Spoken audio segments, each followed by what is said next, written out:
Hi, this is Jeremy Kellett, Director of Recruiting here at Oakley Trucking, and I'm your host for this podcast. This is the Oakley Podcast, Trucking, Business, and Family. And as always, we're trying to bring you guys some good content every week and stuff that maybe you don't know everything about some of these subjects we're bringing you, but we hope to educate you a little bit on this. And today's episode actually got the owner of a, owner of the Diesel Driving Academy, Bruce Busada, and he is joining me, and we're going to quiz him a little bit about CDL schools and how somebody gets into that, maybe how they find out about driving a truck, because there's always that gap there from when they get out of high school to when they can drive over the road. We're just going to get a little more detail from Bruce on some great questions, things that we can talk about and hopefully educate everybody about what goes on at a CDL driving school. But first, let's do an Oakley Update sponsored by Aero Truck Sales. Aero Truck Sales has been in business for over 60 years and a longtime partner of Oakley Trucking and the Oakley Podcast.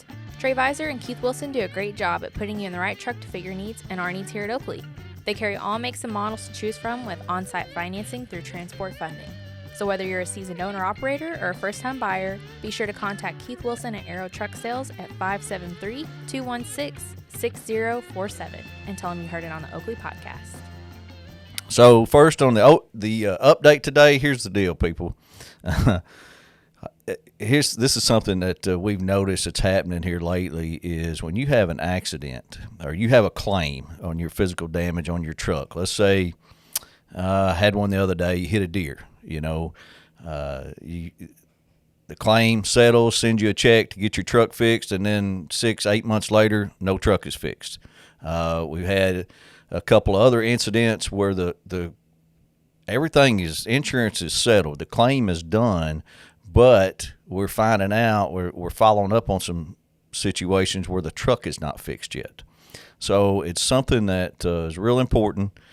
We don't want you running around out there with a bent bumper, pieces missing off of it. And I think the majority of you guys that are working at Oakley want to keep your equipment nice. But we've just discovered a few that are not. We're digging into it a little bit deeper because we thought we shouldn't have to follow up on whether you got your truck fixed or not. But we are, and just want to send out a reminder to everybody on that. When you do have a claim and it's messed your truck up, please get it fixed.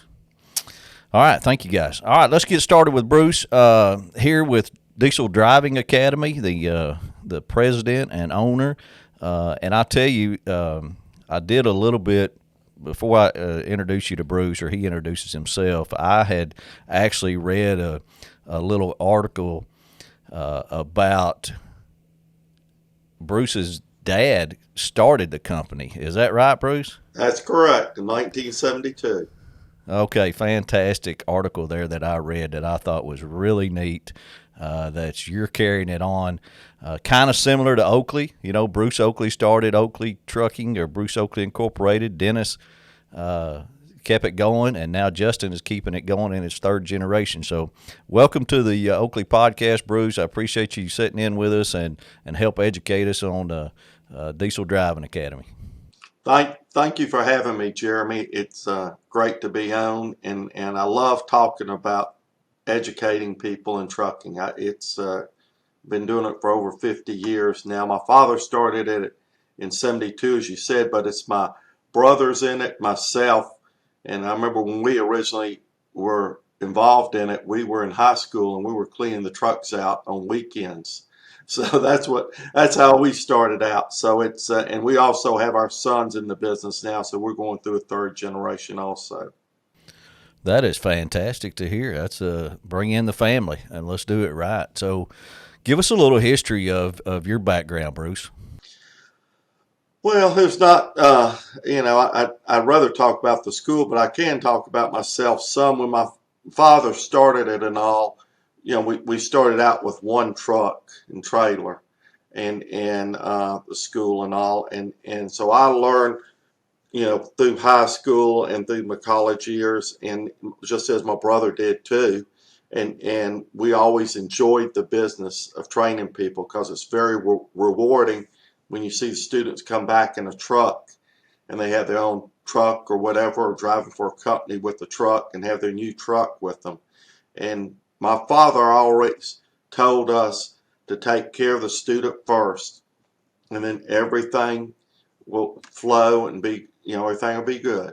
And I think that's what y'all probably do at Oakley too, is try and take care of the driver first. So that's what we concentrate on our students. And when we originally started this, we were in Shreveport, just in Shreveport, Louisiana, and in 1972. And in 86, I think it was 1986, we opened a location in Baton Rouge. And the next year, 87, we opened up in Little Rock. And we've been at all three of these locations ever since, and enjoying it very much. And it's been a great experience. So that's great. 3 locations, and I knew you had one here in Little Rock. That's kind of what prompted us to search you out, to get you on here. Is we saw actually Corey kept passing by, the one over there when he goes home, and he wanted to try to get somebody on, and so that's what's led us to you. So that's really good. I appreciate that. Yeah, we're right there on right off Interstate 30, across from the Probass. Educate us, if we don't know, just the general public, how somebody gets into a driving school, what the benefit is of going through a driving school, and what is to come after they graduate. How long it takes, what all they go through, some of that stuff, if you don't care, Bruce. Yeah, I'd be happy to. The big thing is you need to make sure you're going to a good quality school, and there's plenty of them out there. Just do your homework, and there are 2 national organizations, CVTA's Commercial Vehicle Training Association, that has the private truck driving schools, and NAPFTDS is the publicly funded schools. And so if you look at both those websites or both their sites, you can see some quality schools that you can go to. But the main thing is, I just want to know on your steps of getting into school is, you're going to have to take a DOT physical before you even enter. You have to take a drug test. You're going to have, the school will be checking your MVR to make sure there's nothing on there to keep you from getting a job. And all our students that come to us, they want a job. That's why they're coming to school. They're not just coming just to get a CDL. They're coming to get a job. And that's what we Bruce, can you briefly, real quick, tell us some of those disqualifying things on your MVR that would keep them from attending your school? Yeah, yes, it's a recent, DUI. If they've had some felony charges like armed robbery or things of that nature, when we talk to them, I mean the basic things that all the trucking companies do. And if there's something in question that we're not sure about, we usually have the student fill out an application to a couple of the trucking companies and send it in to them and let us tell us if they disqualify them or not. So we're not the sole judge and jury. We kind of get the trucking companies involved. I see. Okay, yeah, because there's no sense in spending this money and going through the school when the trucking company's not even going to hire them. That's correct. They need to find some other profession to do, maybe heating and air conditioning or something else in the medical field or something along that lines. Getting started, so you get accepted. I mean, typically, how many people are you putting through this school in a month or a year? All 3 locations, we're putting through around 1,500 students a year, and that's men and women. And we've seen a big influx of female students lately. We've gone from where we were doing 10 to 12% a couple of years ago to now we're up to 22 to 24%. So it's, easily doubled. And why do you think that is, Bruce? I will tell you why. What I feel like is I think people are realizing how important the trucking industry is to the economy, and it helps people, when you deliver supplies. And I think the females are getting more comfortable because of what the trucking companies are doing and because of the technology. All the bigger companies are going to automatic trucks, which makes it easier to drive. They've got a lot of technology on there, and I think that's more agreeable to everybody, especially the younger generation, on handling the trucks. So I think it's technology and the good picture people are seeing about trucking now. Well, that's interesting because we're seeing an increase in that too, with them getting into it, and I guess being mainly automatic transmissions now opens up a whole different set of people that can do that because used to it was all manual transmissions. Do y'all do anything with manual transmissions now, or is it all automatic? We still have manuals, and we will continue to have manual transmissions, but we're pushing everybody more to the automatic transmissions. And I know some people want to do both, but if what we try and do is graduate them into automatic, and if they want to do the manual transmission, we'll give them an extra week of doing training for manual transmission. Yeah, because I don't know if a lot of people know this now, but that's actually on your MVR. Is if you were certified as an automatic transmission, that's all you can drive. That's yeah. We see that a lot now. We have to kind of watch for that as we're leasing on owner operators. Yeah, and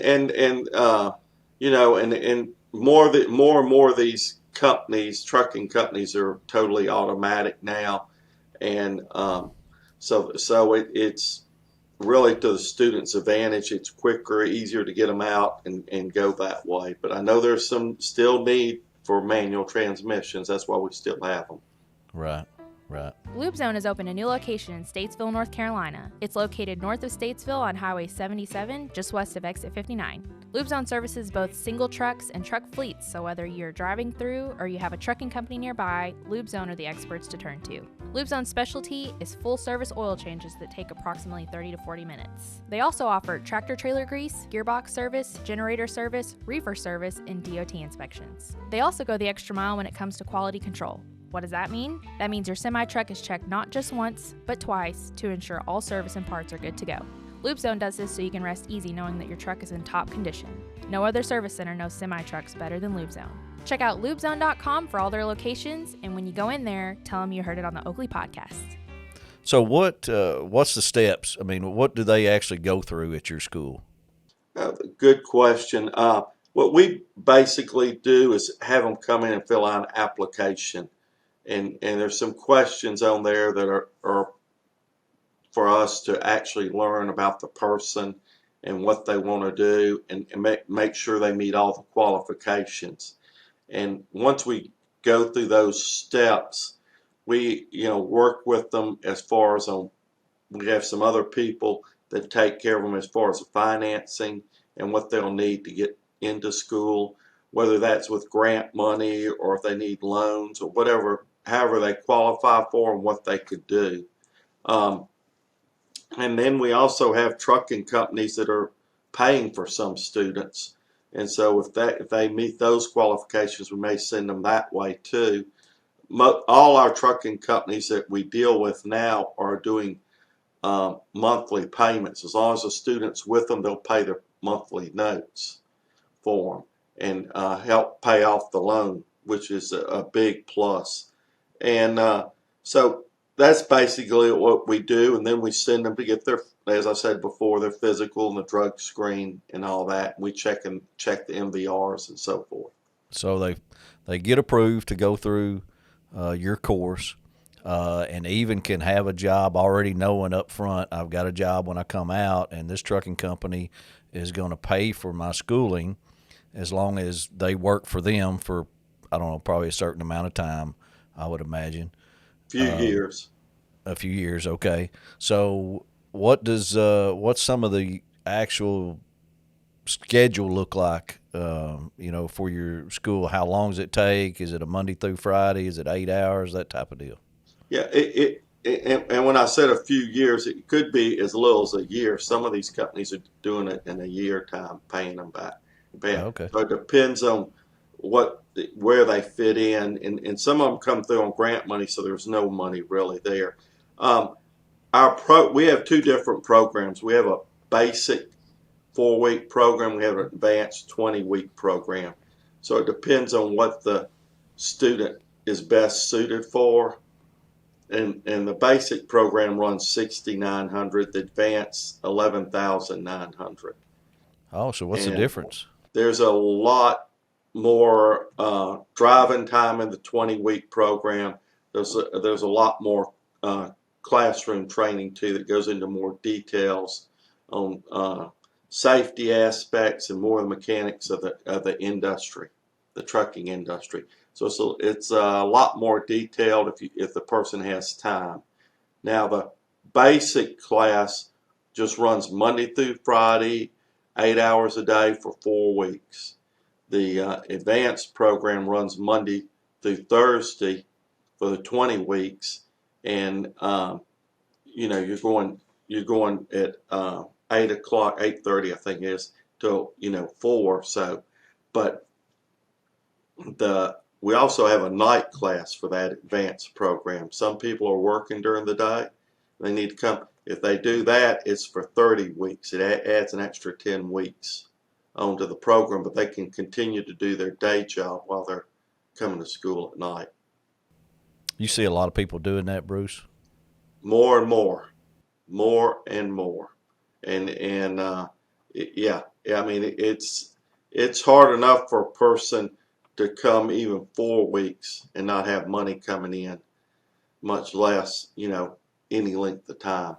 So Yeah. we're seeing a lot of it. Does the majority of your students do the 4-week? I'm assuming you probably have more people do the 4-week course than you do the 20-week course. No, it's pretty split up. It's split up. So I mean, no, neither one of them, and that's why we offer both of them, because it's an advantage to the student to pick and see what they want to do.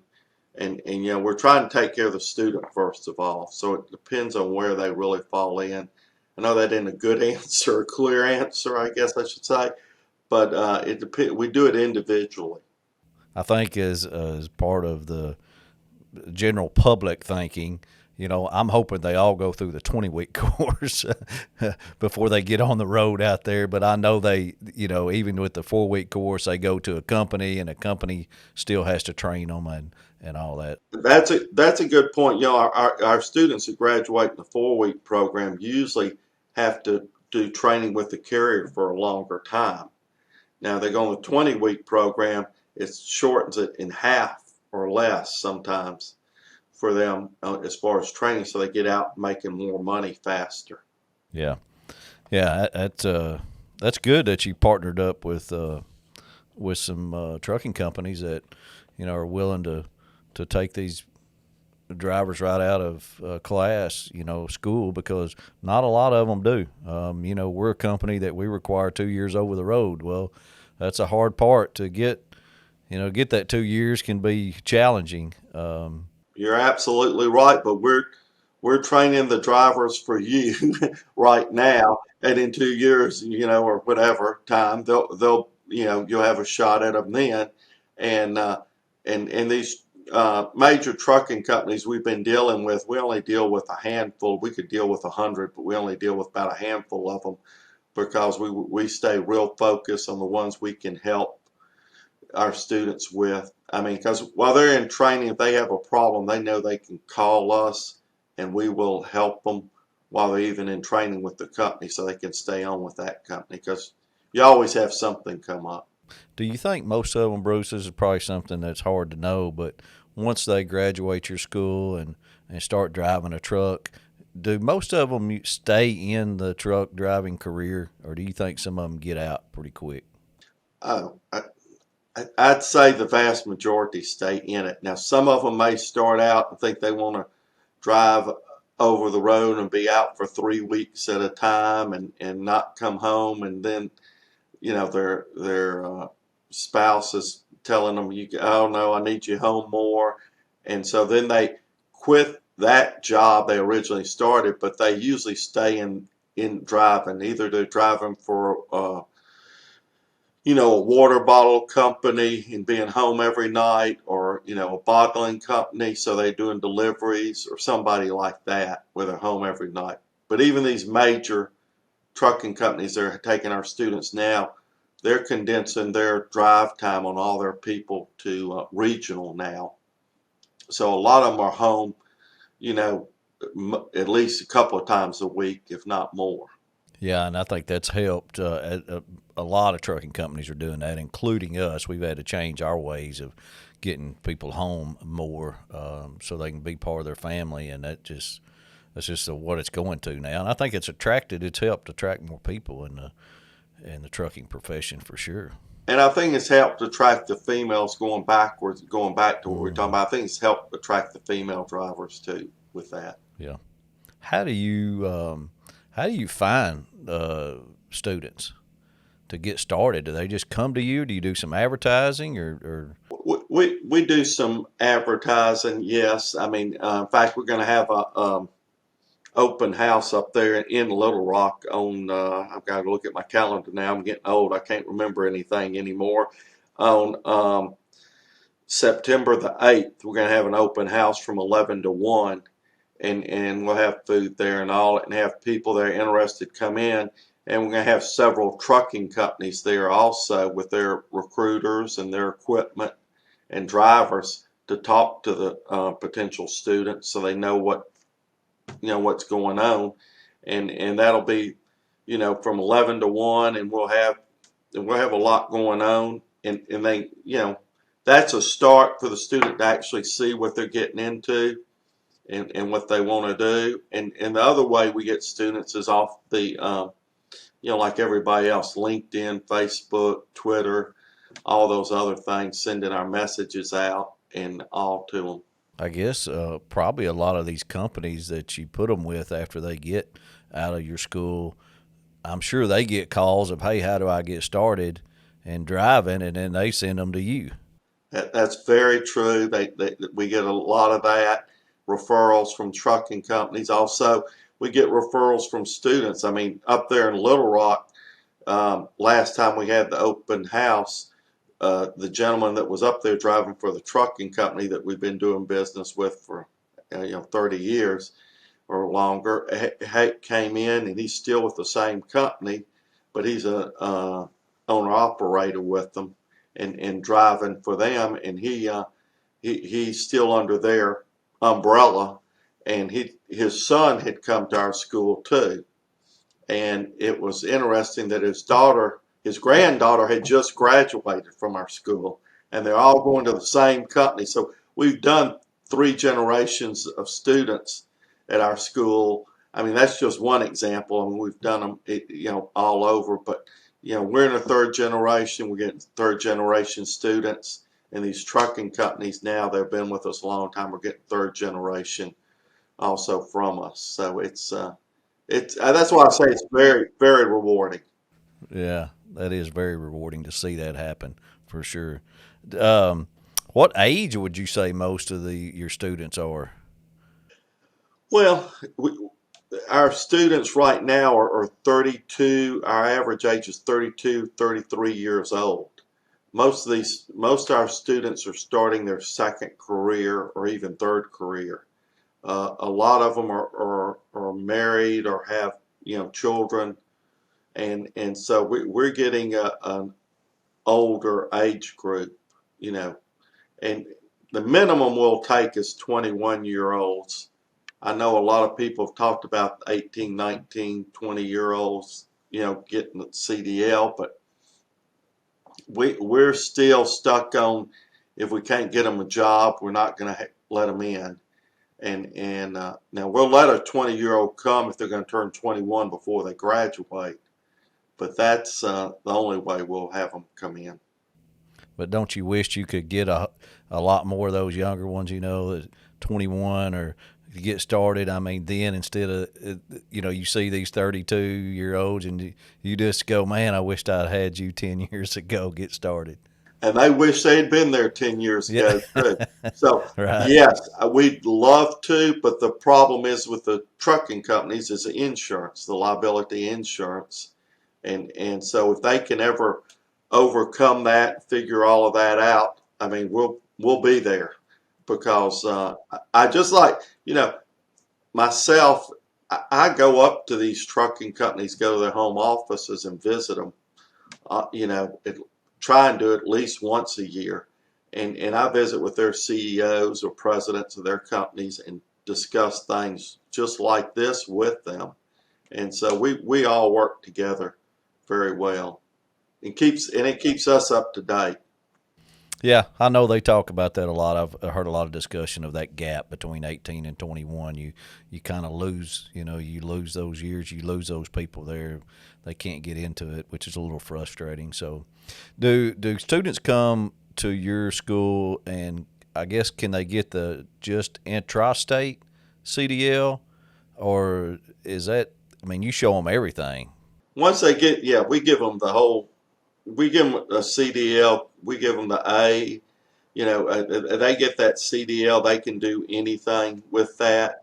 If they just want to, drive a small vehicle in town, small truck like that, they can do it with the A. We just concentrate on A. We don't do Bs or anything else because we rather them have the opportunity to do what they want. That's our philosophy, take care of the student first, and that's what we feel like takes care of our students. Yeah, I think that's smart. What about the endorsements there, Bruce? We push for them to do the endorsements. We do all the training in hazmat. We try and get them to all at least get the endorsement and start the process. They may not have it once they get to the company, but at least it's started, and we push all that we can. Now, some of the other endorsements like passenger or something like that, if they go to a bus company or something like that, the bus company can work with them on that. We don't really focus on that at all. Right, right.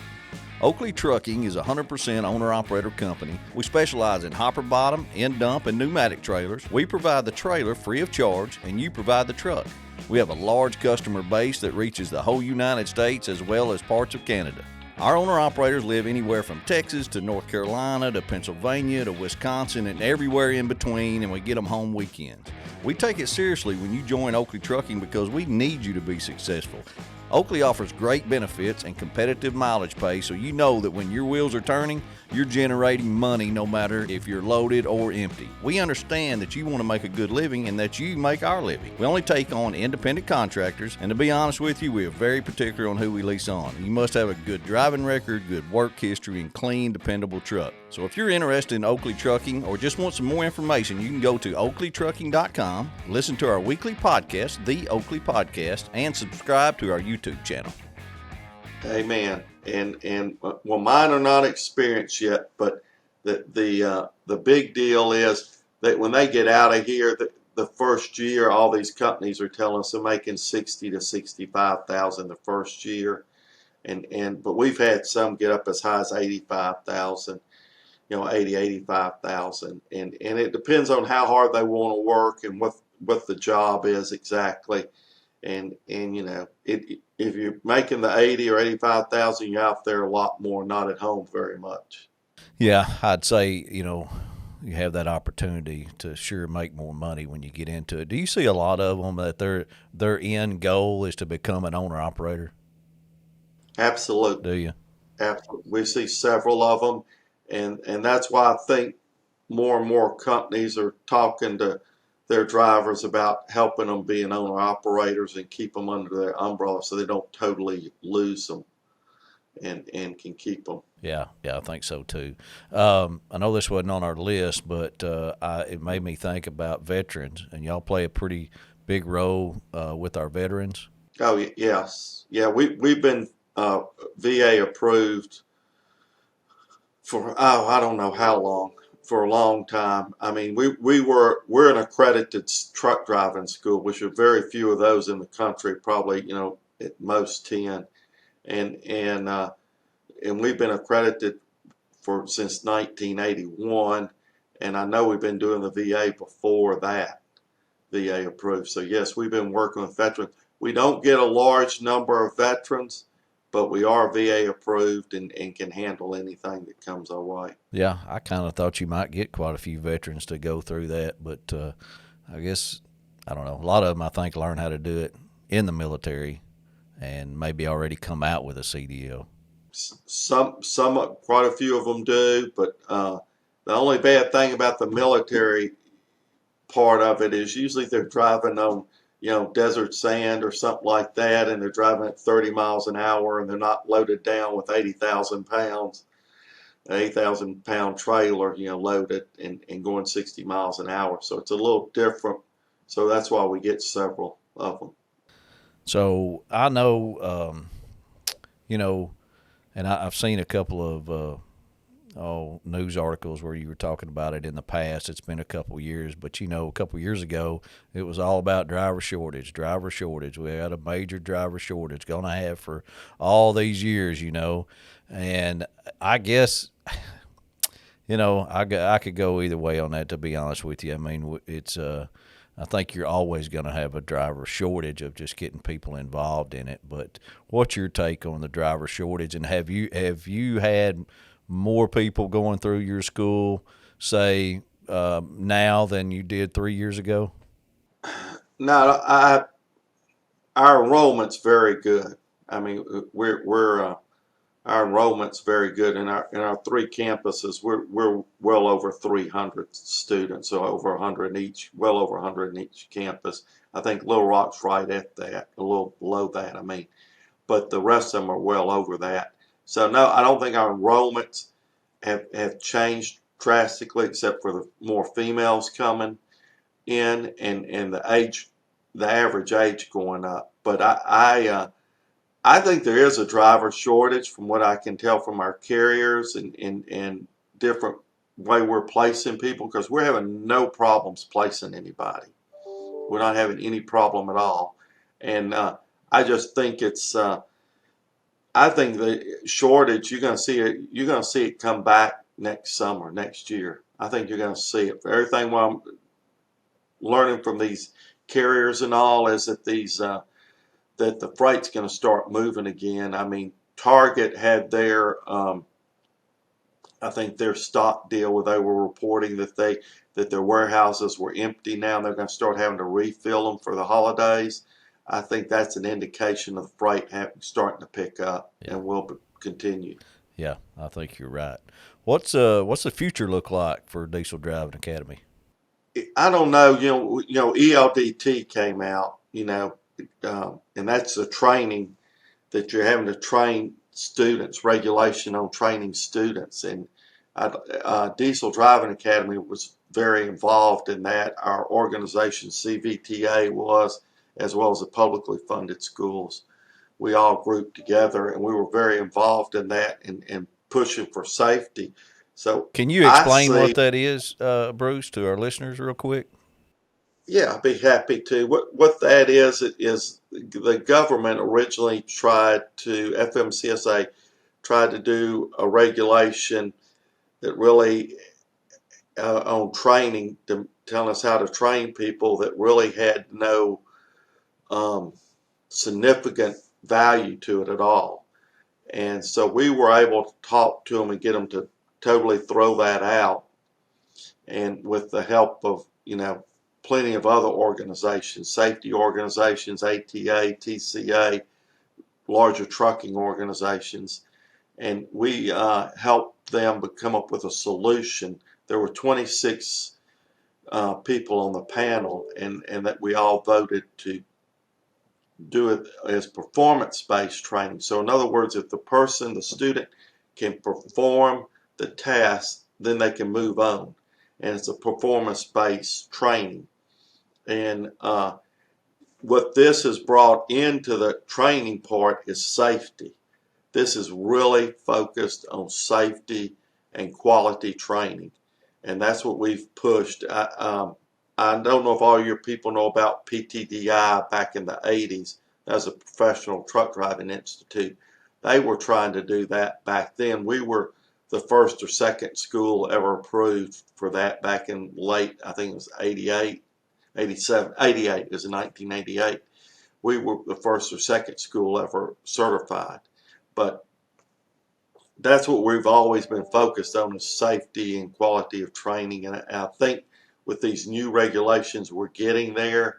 We're still working with FMCSA. I was up in Washington, D.C. 3 weeks ago, and we had a meeting with the one of the administrators at FMCSA that does enforcement, and we talked to them about the training registry that they have and how to improve it and make sure we have quality institutions on there and all. So we've done a lot with that. I think what's really going to show is in the next few years the quality of students or quality of drivers you're going to see. That's good. That's real good. We all want them to be trained real good, because it's not an easy job. A lot of people think it may be an easy job just driving a truck, but once you start learning more about the trucking industry and operating one of these huge machines, it's not an easy task. And I tell you what, I can't say enough about appreciating truck drivers out there and what they do every day, especially with the technology that's distracting out there now, so distracting. It made it even harder to do. So, are y'all opening up any other places anytime soon, Bruce? Or are you just sticking with your 3 locations? Well, we're looking at it because we've had a lot of trucking companies talk to us about things. So yes, we're looking. I don't want to say yet till we actually do it. I don't want to take away from our 3 locations we have now, but yes, we're looking very much at it, and are very interested in looking at some new locations. How, if So somebody... if you have one, let me know. Okay. How if somebody's listening to this and they're interested in maybe going through your school, what's the best way to get in touch with you guys? What's the procedure? You can go to our website, or you can call our 800 number. Our 800 number is 800-551-8900, or our website's dda.edu, short for education. Diesel Driving Academy, which is DDA, and then .edu, and find out what's going. You can go on there and see more about us, see more what students have said on the website, and you can also see, fill out an application if you want to, even online. To kind of see when courses start or classes start, that kind of deal. We start classes every Monday. Okay. So we don't take 100 students at a time. We take smaller numbers and rotate students, and we keep the classes together, and we move them along. So it works very well, and I've even had some people copy us, so it must be okay. It must be good. Well, anything else you'd like to add, Bruce? No, I just like to thank you and for having us, and just stress on everybody to be safe out there on the road. And next couple of weeks, Driver Appreciation Week's coming up, and I know y'all will be doing something, and we are too, with our instructors and all our people here. So keep that in mind. And if anybody'd like to come see us, come to the open house. Yeah, that's September the 8th, open house here in Little Rock, sir. Diesel Driving Academy. Yeah, on Friday. Yes, sir. So if anybody'd like to just come and see it, come on, and they can talk to people, that aren't even employees of ours that way, and talk to, past drivers and things of that nature. Yeah. Well, I sure appreciate it. And just having this conversation with you makes me appreciate you and your school even more, because it's, they have to start somewhere. And we end up, an owner-operator company getting those people later on down the road, but they got to start somewhere, and it's important that they go through the proper training and learn what to do out there. And it all takes experience, of course, but it makes makes me appreciate you and your school a whole lot more now that I know a little bit more about it. Well, we appreciate you, and thank you for the time. All right, Bruce. Thank you. Hey, I appreciate everybody listening to the Oakley Podcast. Really good episode here with Bruce and its Diesel Driving Academy. If you're interested in something like that, give him a call. Check out their website. It sounds like a fantastic company and a family-owned company, and that'll tell you something right there. So once again, thanks for listening to the Oakley Podcast, and we'll talk to you next week.